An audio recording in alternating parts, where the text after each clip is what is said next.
Graça e a paz. Amém?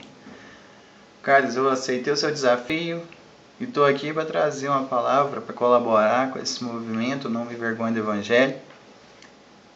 Um pouco atrasado, mas assim, agora eu estou conseguindo fazer, né?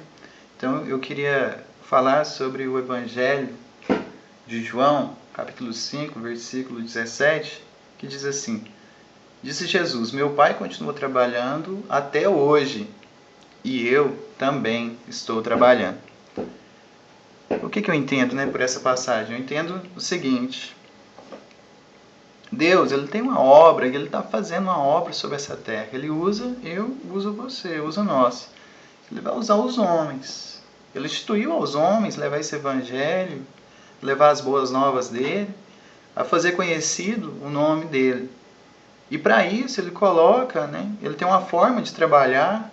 Jesus disse, que o próprio Jesus não veio fazer da forma que ele queria, mas ele veio fazer da forma que Deus estava trabalhando, falando que meu Pai trabalha até hoje, e eu também estou trabalhando. Então ele leva as pessoas, a refletir que há uma forma de trabalho para ser feito a obra de Deus sobre essa terra. Nós vemos que na igreja primitiva foi instituídos 5 ministérios, que é o apostólico, o profético, é o evangelista, é o pastoral e é o de mestre. Ele instituiu esses 5, nenhum é menos importante do que o outro, todos nós temos que ter. Talvez essa é uma palavra polêmica, talvez não seja muito aceita, mas a verdade seja dita, todos nós temos que ter esses 5 ministérios sobre as nossas vidas. Pode ser que num se desponta mais do que o outro, talvez o seu chamado seja para um em específico assim, mas todos os 5 nós temos, nós agimos e podemos trabalhar em cima deles. Então, o primeiro, que é o apostólico, ele é a abertura de igrejas, ir atrás, levar até os confins da terra, todos que não conhecem o Evangelho, levar as boas novas. O segundo é o profético, que é aquele que traz uma palavra do Senhor Jesus, traz uma palavra de Deus para as pessoas, para os homens, e é aquele que indica o caminho também. Temos o terceiro, que é o evangelista. O terceiro, que é o evangelista, é aquele que tem maior facilidade de interagir com o público, é aquele que conhece uma forma mais fácil de estar abordando as pessoas acerca do Evangelho. Uma vez que o evangelista traz as pessoas para dentro da igreja, nós temos alguém que é responsável, alguém que tem um encargo de cuidar dessas pessoas, um cuidado pastoral, e esse é o chamado pastoral. E nós temos também um quinto evangelho, que é aquele que estuda a palavra de Deus, aquele que busca conhecer cada dia mais a palavra de Deus, trazendo revelação para nós estudarmos a palavra de Deus, porque nós cremos que a palavra de Deus é verdade. Nós que somos protestantes cremos que a autoridade máxima do Senhor Jesus sobre essa terra, a autoridade máxima de Deus sobre essa terra, são as Escrituras. Nós cremos que ela é verdade, nós cremos que ela é para nós um caminho. Nós cremos que é nela que nós podemos instituir a igreja. O que acontece? Está aí tudo bem, mas eu, você, todos nós temos dons que são naturais. E nós buscamos agradar a Deus uma vez que nós estamos nessa instituição chamada igreja. E às vezes nós começamos a colocar certas coisas em primazia. Os dons que Deus nos dá, que nos agrega, nós queremos usar eles da forma que nós bem entendemos para agradar a Deus, para fazer a igreja, por assim dizer, e acabamos nos perdendo no meio disso tudo. Dá um exemplo, por exemplo, eu gosto de arte, eu faço arte visual, eu edito vídeos e eu posso muito bem usar isso, criar um ministério audiovisual e querer ensinar as pessoas com o intuito de trazê-las para Cristo, querer ensiná-las o meu ofício para que possamos fazer uma célula, um grupo.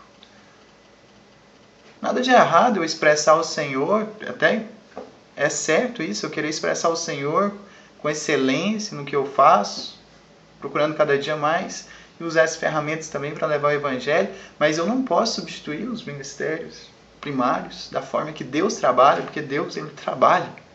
Ele tem um trabalho sobre essa terra.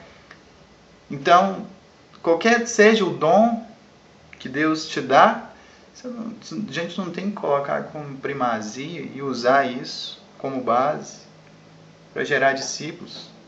Porque você, um dia nós vamos comparecer diante de Deus. Nós vamos chegar lá e a pergunta de Jesus para mim e para você vai ser a mesma. Aonde estão seus filhos? Aonde estão os seus filhos? É essa que vai ser a pergunta. Ele não vai perguntar o que você fez, quantos quadros você pintou, quantas peças de teatro você fez. Ele não vai perguntar quantas pessoas você conseguiu tocar, parte do seu dom. Mas ele vai perguntar quantos desses permaneceram, quantos desses estão enxertados na videira verdadeira, que sou eu. Quantos vão estar? Quantos estão? Cadê os seus filhos? Cadê os nossos filhos? Sabe, nada contra. Nada contra. Se você quer dançar para expressar o Senhor Jesus Cristo, dance. Se você quer tocar para expressar o Senhor Jesus Cristo, se você quer pintar quadros para expressar o Senhor Jesus Cristo, pinte quadros. Expresse o Senhor Jesus Cristo, mas não use isso como base. Não são as obras que o Senhor quer. Usa isso como evangelismo. Usa isso para trazer as pessoas. Mais uma vez que essas pessoas vieram, sabe, consolide elas. Faça elas permanecer. Porque o fruto, ele tem que permanecer. Amém? Talvez seja polêmico, eu não estou dizendo isso de mim mesmo. É o que eu tenho aprendido durante esse tempo que eu me converti. E eu quero deixar essa palavra de instrução. Qualquer dúvida, pode vir conversar comigo. Lembre-se, os seus filhos é que contam. Os seus frutos, se esse fruto permanecer, é isso que conta. Amém? Deus está trabalhando. Deus está trabalhando e está chamando a gente, nós que somos igreja, não para aglomerar simpatizantes da igreja, mas queremos ser Senhor sobre a sua igreja. Ele tem uma forma de edificar. E Ele quer que você, que eu, que nós ajudemos. Ele nos deu essa graça de poder ajudar Ele nesse comissionado. Amém? É isso. Eu vou estar desafiando, né? Eu vou estar escrevendo as pessoas que eu vou estar desafiando nessa corrente. Carlos, obrigado por ter dado a palavra a mim. Amém? E é isso. A graça e a paz do nosso Senhor Jesus Cristo esteja com todos nós, que nós precisamos dessa graça. Amém? Glória a Deus.